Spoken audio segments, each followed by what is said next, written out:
Jadi Ronggoswati pembina pendiri kota Pamekasan, kerajaan Pamekasan, yang bermakna Mekas Cetna Paksa Cineng Tibi. Apa artinya? Ya ada di sudah dikenal itu. Pamekasan Paksa, Bekas Paksa Cineng Tibi. Secara kronologis artinya secara pendek-pendek. Iya. Siapapun yang memerintah Pamekasan harus mandiri dan harus mandiri, itu saja.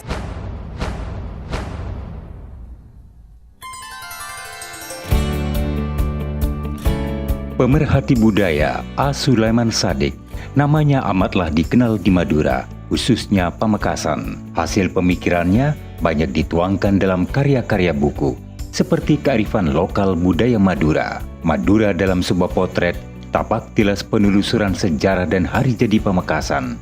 Mengenal Madura dalam gambar dan catatan, serta karya buku lainnya.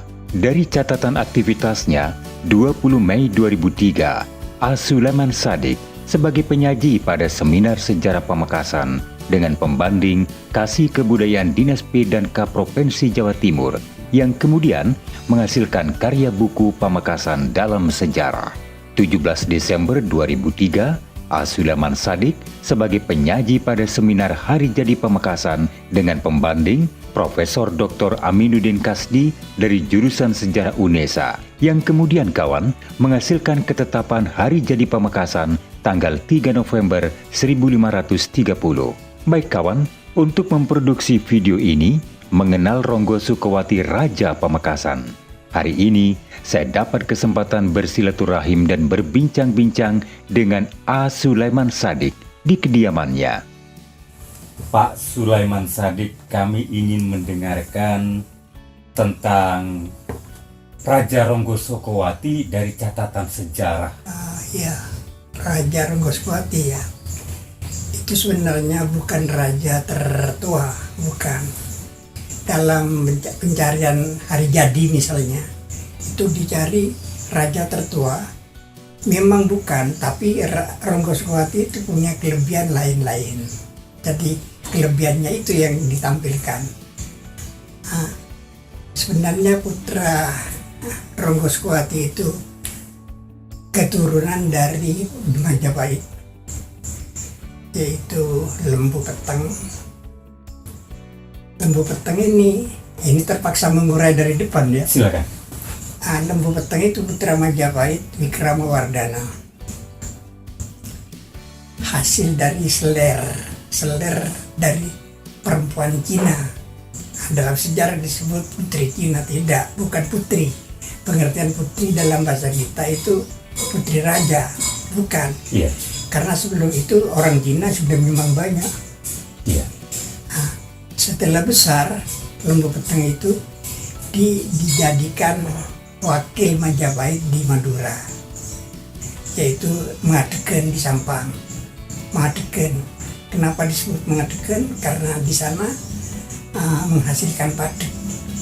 Sudah mengerti padek? Apa itu padek, Pak Sulaiman ya? Padek itu garam. Oh. Jadi pegaraman, sampai sekarang pegaraman di Mengadegan. Jadi asalnya karena di sana menghasilkan padek, maka disebut Pemadegan. Pegaraman maksudnya. Pegaraman, ya. Pegaraman. Sampai saat ini bernama Pegaraman.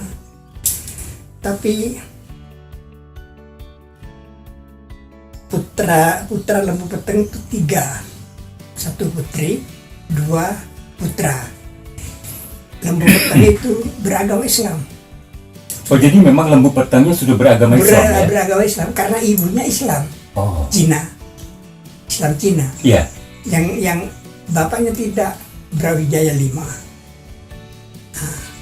Di dalam Brawijaya V itu bukan Islam. Iya. Wikramawardhana, tapi istrinya Islam.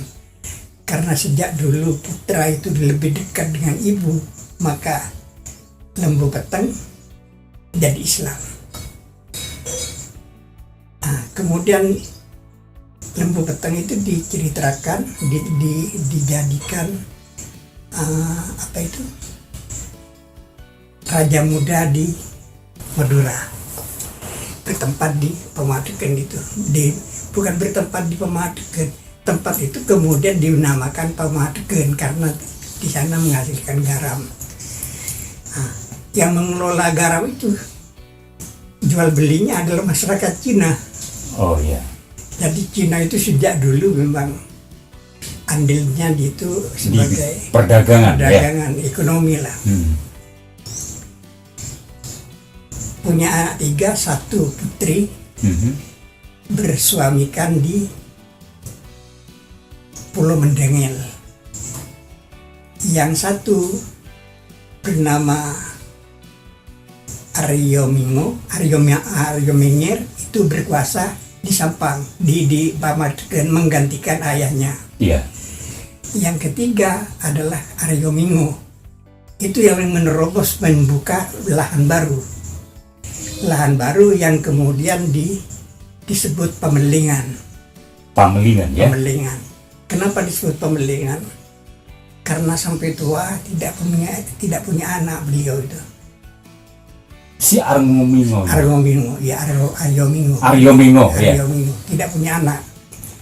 Masalahnya kata orang dulu itu memang mandul gitu ya.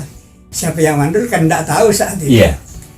Tapi Aryo Mingo karena berkeyakinan minta kepada yang kuasa. Aryo Mingo bukan Islam. Aneh kan? Tapi ibunya Islam. Tapi Aryo Mingonya sendiri non-Islam. Non-Islam. Jadi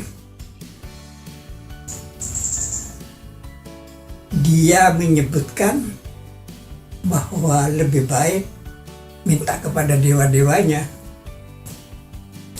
Meleng, Cak Maturin meleng. Meleng itu menyatu. Meleng dari yang meleng ya. Meleng itu menyatu. Jadi aslinya bukan Pemelingan, tapi Pemelengan. Kalau sekarang menjadi Pemelingan itu bisa saja. Karena Iling itu ingat, tetap menyatu, tetap sama. Nah, kemudian lahirlah.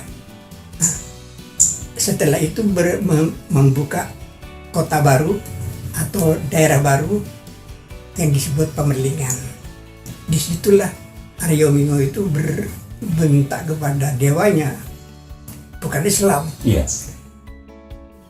Kata permintaan Aryo Mingo kepada dewanya itu terkabulkan. Sepertinya hamil, walaupun sudah lanjut usia, sudah hamil. Maka lahirlah perempuan. Diberi nama Nyi Banu. Jadi Nyi Banu bukan Nyai, Nyi Banu. Nyi itu ibu. Tapi Nyi ibu artinya Nyi itu ibu. Sekarang buktinya harus bayar misalnya kepada ibunya Nyi. Itu Nyi. Jadi lahirlah yang bernama diberi nama Nyi Banu.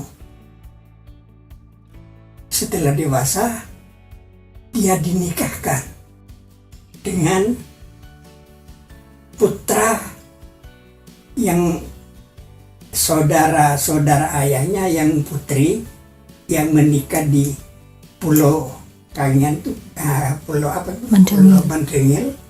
Itu lahirlah putra, kemudian dinikahkan dengan Nyi Banu itu. Setelah itu Nyi Banu dijadikan raja, menggantikan ayahnya di Pemelingan. Maka kemudian gelarnya Nyi Banu Ratu Pemelingan. Jadi kenapa Pemelingan itu ada ratu? Ya karena Pamekasan itu sudah menghormati perempuan pertama kali.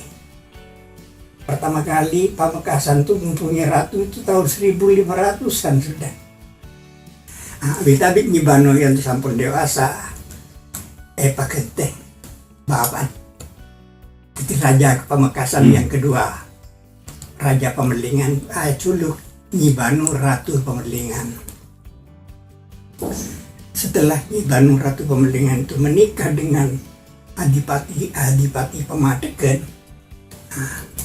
setelah itu Nyi Banu pindah ke Sampang, ke Pemadegan, bukan Sampang. Di situ Nyi Banu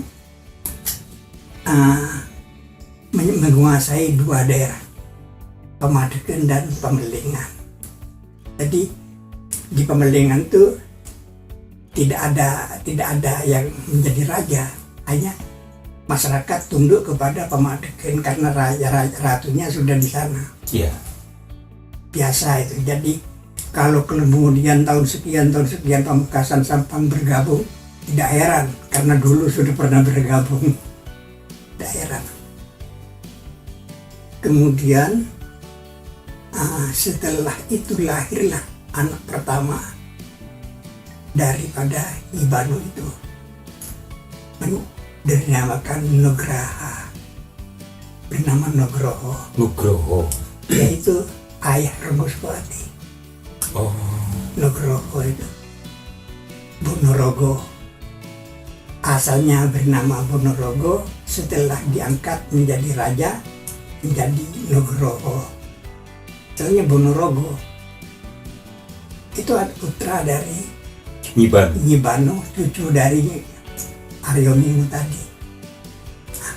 Sudah punya anak di sana, tapi tetap seperti Ronggoskowati itu dulu bukan Ronggoskowati. Ronggo itu adalah jabatan, bukan nama, tapi dijadikan nama jabatan. Sekarang, andai kata sekarang itu asisten.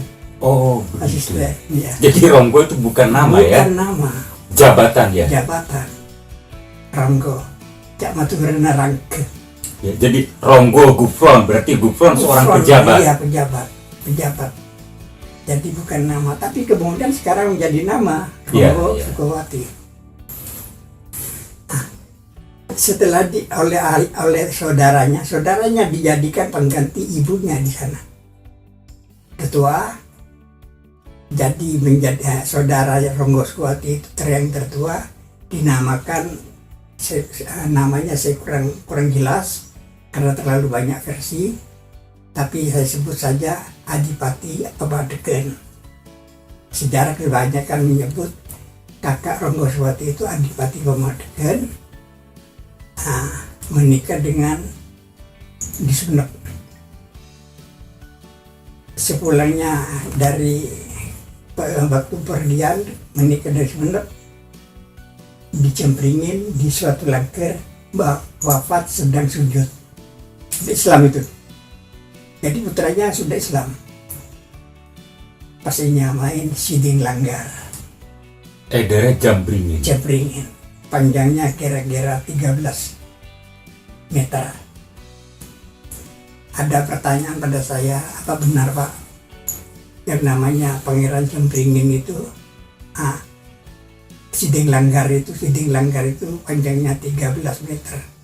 Iya dan tidak, kata saya. Iya, mungkin tidak sama sekali, tidak ada. Zaman itu sudah tidak ada manusia biasa. Tetapi kayu-kayu panjang-panjang. Jadi dinding saya pelancong. 13 meter. Tidak dipotong-potong lagi. Jadi dinding menurut saya. Iya. Menurut saya, tapi saya kira betul itu. Adiknya bernama Rangga.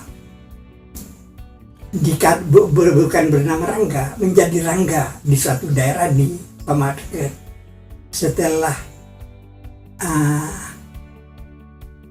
di Pamekasan kosong, Rangga itu sudah besar, dinobatkan jadi raja. Tapi masih belum, masih lama. Setelah Nugraha wafat, pada tahun 1530, Rangga menggantinya.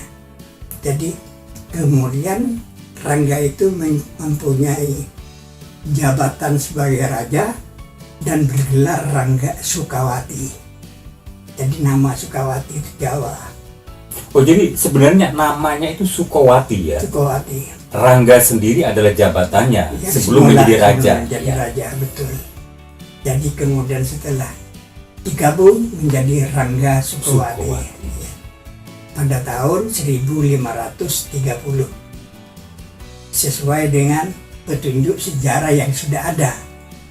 Jadi kalau ada masa itu nggak valid, saya tidak tahu soal valid atau tidak, tapi sejarah mengatakan seperti itu. Saya hanya meneliti sejarah. Pusat pemerintahannya pada waktu itu di mana? Tetap di sana. Di Nugroho. Nugroho, ya, di sanalah. Iya. Iya. Nah, setelah dilantik pertama Ronggoswati pada tahun 1530 dilantik menjadi raja mengganti ayahnya, pindah. Karena pada masa itu sudah dibiasakan raja baru harus mempunyai tempat baru dan harus membuat keraton baru. Maka pindahlah Ronggoswati ke sebelah barat, dari timur ke barat. Di daerah mana itu? Yaitu dari Mandilaras. Oh, di Mandilaras. Mandilaras. Nah, sekarang petilasan yang di sana tetap setelah keraton ada alun-alun. Eberen keraton neng paru-paru. Di sebelah baratnya itu di sebelah barat di depan keraton itu alun-alun.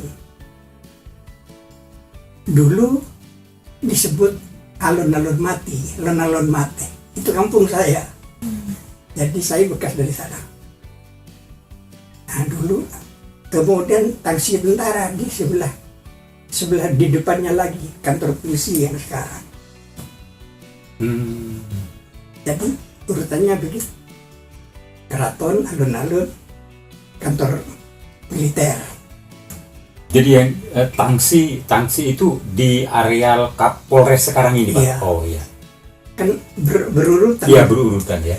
Alun-alun mate, kampung sekarang itu sudah tak dikenal lagi, anak muda tidak tahu di mana alun-alun mati.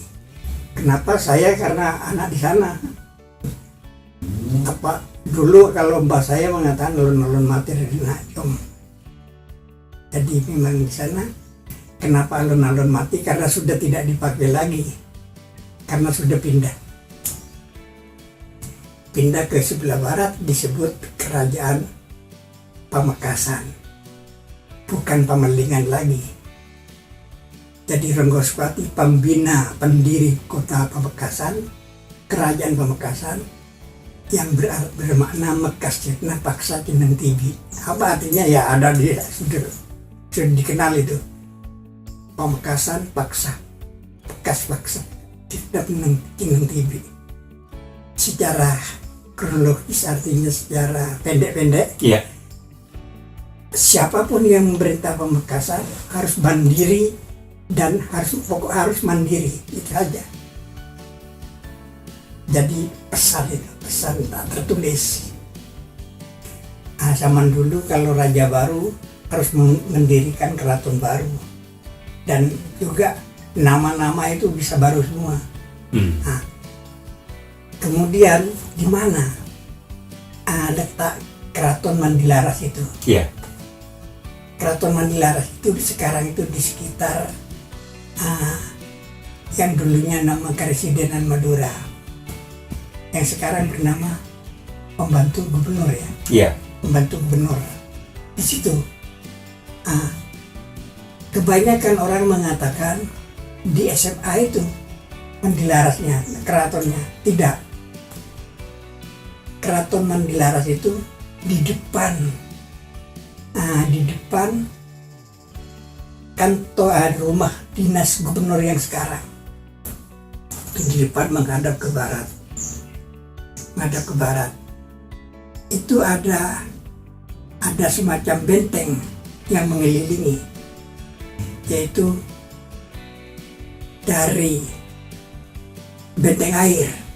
Kalau dulu itu benteng macam-macam, benteng air ada. Benteng air dari Ronggoswati itu dari kolam Serabe, Sekool, Iya. di dekat pasar itu, terus ke yang namanya Beleke di sebelah utara Jalan Sirsa Misrul itu. Iya. Ada namanya Beleke di situ. Terus ada sungai besar dulu ke selatan, ke Kedungan. Airnya jatuh mengalir menyatu dengan sungai biasa. Jadi itu merupakan benteng dulu. Benteng benteng siapa? Yang digunakan oleh Rangga Sukawati. Nah, sekarang ya tidak berfungsi karena apa itu sudah jadi leke, Iya. parit ya. Kalau dulu sungai. Ya. Nah, keratonnya tepat di belakang, di depan kantor Presiden. bukan kantor presiden, rumah gubernur yang sebelah timur. Oh, rumah gubernur ya. Di belakangnya kongsi tentara. Jadi memang tentara itu bekas tentara. Jadi kan sebagai pertahanan kan. Iya. Di depan ada benteng dikelilingi air, yang di belakang dikelilingi ada asrama berikut tentara. Nah, tentara sejak Ronggoswathi tentara itu diasramakan. Sejak itu, kalau dulu tidak, tentara itu seperti petani biasa. Kalau mau perang diberitahu besok akan berangkat perang semua. Sejak Ronggoswathi tidak. Itu kelebihan dari Ronggoswathi, sehingga kota yang dibangunnya itu dijadikan titik tolak untuk titik tolak untuk dijadikan jadi kelebihan Ronggoswathi. Setelah itu Ronggoswathi tetap menganut aturan Majapahit, dan pemakaman semuanya bersimbol Majapahit. Iya. Misalnya di makam Asta Temor itu ada di depan di depan ada makam. Saya bersama peneliti dari Jogja dulu menemukan simbol Majapahit di dalamnya. Jadi memang di situ pemakaman lama waktu zaman Ronggoswathi. Yang dimaksud Asta Temor ini yang mana, Pak? Di Kolpaju bukan? Kolpaju. Di Kolpaju. Gatotkoco. Silakan tanya lagi. Bahwa yang mendirikan Masjid Agung itu juga ada kaitannya dengan Ronggoswathi. Betul. Iya. Bagaimana Dulu ceritanya, Pak? Islam pertama itu bukan masyarakat, tapi raja Islam dulu. Zaman itu raja juga menyebarkan agama.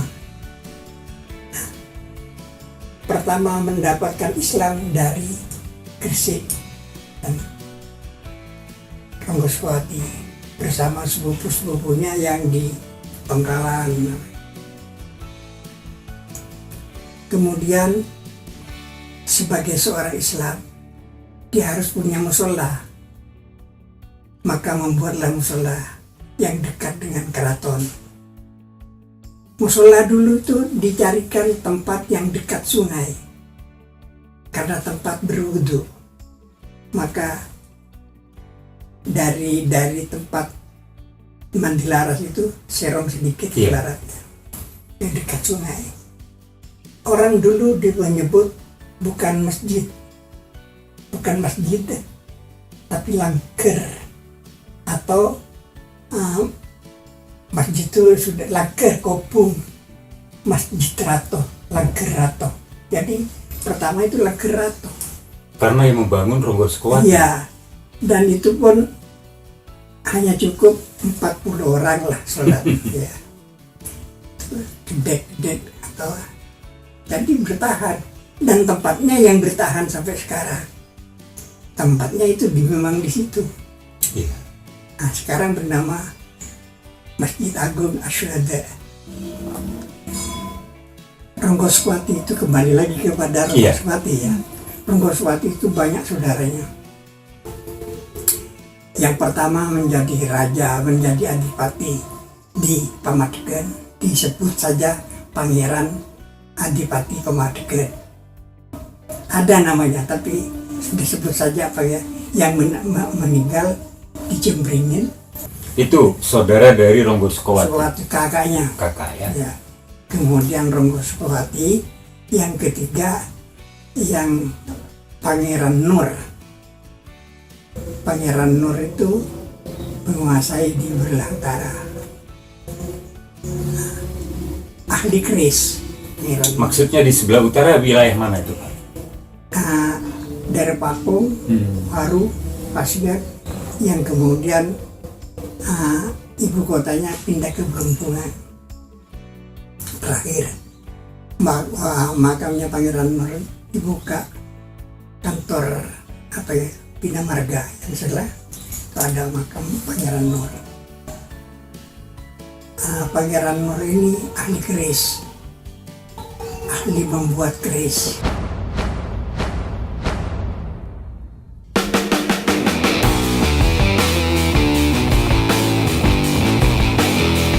Demikianlah kawan video mengenal Ronggo Sukowati Raja Pamekasan bersama Sulaiman Sadik, pemerhati budaya.